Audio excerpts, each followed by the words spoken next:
Ah, the tinfoil hat. The international symbol for, I have some thoughts about the shape of the earth and/or the lizard people running the local council. We love to mock them, don't we?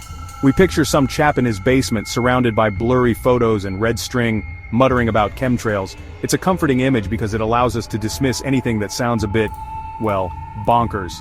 But here's the thing, and I want you to lean in close for this. Sometimes, just sometimes, the man in the tinfoil hat is absolutely, terrifyingly, 100% correct. Yes, tonight we are diving headfirst into the deep, murky waters of conspiracy theories that actually turned out to be true. These are the stories that started as whispers, as frantic posts on obscure internet forums, as ideas so outlandish they were immediately laughed out of the room. They were the punchlines of jokes, the ramblings of the supposed village idiot. And then one day, a declassified document or a whistleblower's testimony comes along, and suddenly the laughter stops. It turns out the paranoid ones were just a few years ahead of the news cycle. So, get comfortable, maybe fashion yourself a little aluminum chapeau for the occasion, ironically of course. We're going to look at some of the most jaw-dropping instances where the truth wasn't just stranger than fiction. It was the kind of fiction you'd expect from a terrible spy movie rejected for being a bit much. We'll see how governments and powerful institutions did things so absurd, so unethical, that even the most creative conspiracy theorist would have said, okay, that's a little too on the nose. Right, let's start with a gentle one. And by gentle, I mean absolutely horrifying. You know, trusting the government with your health is always a safe bet, unless of course you were one of the nearly 400 black men in Macon County, Alabama, who, starting in 1932, got a free 40-year subscription to untreated syphilis, courtesy of the U.S. Public Health Service. Oops, yes, you heard that correctly. It wasn't a mistake, it was a study. A study titled, and I'm not making this up, the Tuskegee Study of Untreated Syphilis in the Negro Male. They didn't even try to hide it with a catchy acronym, like Project Spirochet or something. Nope, just straight up evil on the letterhead. Imagine the pitch meeting for this. Okay team, we want to know what happens when syphilis goes untreated. So, do we look at historical records, study tissue samples? No, that's too much work.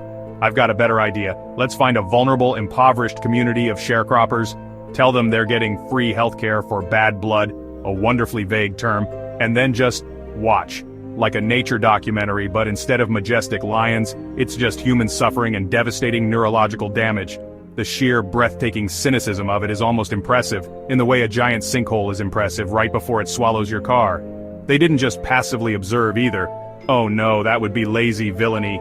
This was proactive malevolence. The men were given placebos, fake tonics, and ineffective ointments, all while believing they were receiving cutting-edge treatment from their government. When penicillin became the standard, widely available cure for syphilis in the 1940s, did the researchers stop the study and treat the men? Of course not. That would ruin the data. They actively prevented the men from getting treatment elsewhere, even ensuring local doctors wouldn't help them, and blocking them from enlisting in the army, where they would have been diagnosed and cured. This wasn't some rogue operation run out of a janitor's closet. This was the U.S. Public Health Service working with the Tuskegee Institute.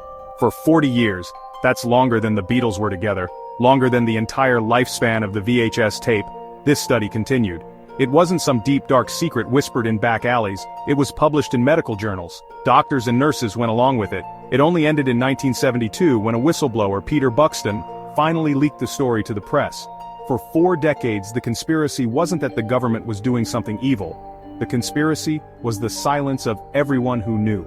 So when people were whispering that the government couldn't be trusted, that they were experimenting on their own citizens, they weren't being paranoid. They were just describing the Tuskegee Syphilis Experiment. The men were promised free meals, free medical exams, and burial insurance. In return, they paid with their health, their family's health, and their lives. Also, some researchers could get a few grim data points. It's a stark reminder that sometimes the most outlandish-sounding plots are happening in plain sight, documented, filed, and approved. Ah, vaccines, the miracle of modern medicine that has saved countless lives. And also, for a brief period, the delivery mechanism for a cancer-causing monkey virus. Yes, you heard me, it sounds like a line from a terrible sci-fi movie, doesn't it? The serum is contaminated. But for this one, you can put the tinfoil hat down because it's absolutely true. Sorry, anti-vaxxers, you were accidentally right, just this once. Please don't take this as a blanket endorsement, it absolutely isn't. But this particular chapter in vaccine history is a bit of a doozy. So let's set the scene. It's the 1950s and 60s. Polio is the terrifying monster in every parent's closet. The race for a vaccine is on, and scientists are working around the clock. To To grow the polio virus needed for the vaccine, they used kidney cells from rhesus monkeys. A perfectly reasonable scientific choice at the time. The problem? Some of those monkeys were carrying their own little passenger, a virus called simian virus 40 or SV40, and nobody knew it was there. It was like making a cake and not realizing your flour was contaminated with, I don't know, asbestos. Delicious, but with a problematic aftertaste. For about 8 years, from 1955 to 1963, an estimated 98 million Americans and millions more worldwide received a polio vaccine that was contaminated with SV40. The virus was just hitching a ride, completely undetected. Now here's the fun part. When scientists finally did discover SV40, they also discovered that it caused tumors in lab animals, specifically hamsters. You know, those adorable, fluffy little creatures. Inject SV40, and they'd develop these truly horrific cancers. Which, naturally, led to the slightly panicked question, wait a minute, what does this do to the 98 million humans we just injected it into? The official answer for a long time was, nothing. Don't worry about it. And to be fair, the direct causal link in humans has been fiercely debated for decades. The CDC's official stance is that studies haven't found a definitive link. However, that's not the whole story. Other researchers have found fragments of the SV40 virus in a variety of human tumors, including rare brain, bone, and lung cancers. It's a scientific hornet's nest. Was it just a coincidence? Or did a life-saving vaccine come with a potential decades-later ticking time bomb for a small number of people? The conspiracy theory wasn't that vaccines are bad. It was that a specific vaccine, for a specific period, was contaminated with something potentially very, very dangerous, and that the full scope of the consequences was not fully understood or communicated. And on that front, the theorists were spot on. The vaccine was contaminated. It did contain a virus that causes cancer in lab animals. The rest is a messy, complicated, and frankly unsettling scientific debate. So yes, the polio vaccine was a triumph, but for a while there, it came with a secret, unwelcome ingredient, courtesy of some unsuspecting monkeys. Mind control. It's the absolute gold standard of conspiracy theories, isn't it? The idea that a shadowy government agency is using secret techniques to control our thoughts. Sure, we say, rolling our eyes, the CIA is using LSD to control our minds. Next you'll tell me they're hypnotizing Canadians and hiring magicians to teach them sleight of hand for nefarious purposes. Oh wait, they did all of that. Welcome to Project MKUltra, the CIA's very real, very illegal, and very, very weird quest for mind control, where the only thing higher than the budget was, quite literally, the test subjects.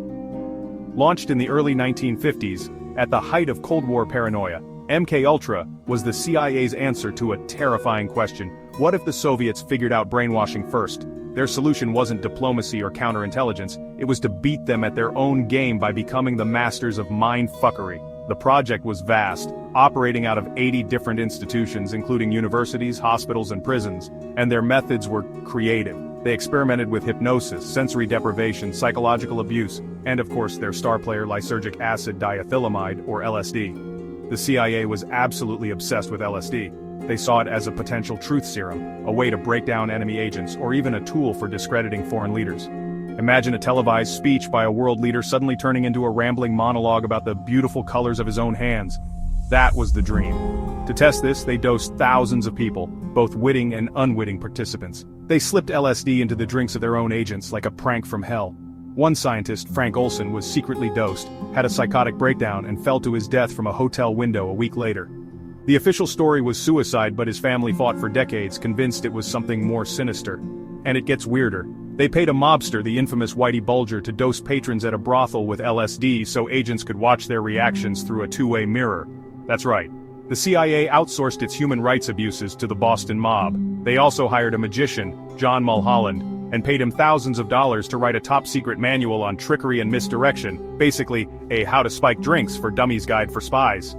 And yes, they even roped in Canada, funding a Scottish psychiatrist in Montreal who conducted horrific experiments trying to erase patients' memories and reprogram their personalities. This all sounds like a rejected script for an Austin Powers movie, but it was horrifyingly real. The project ran for 2 decades until the CIA director, in a fit of panic in 1973, ordered all the files destroyed.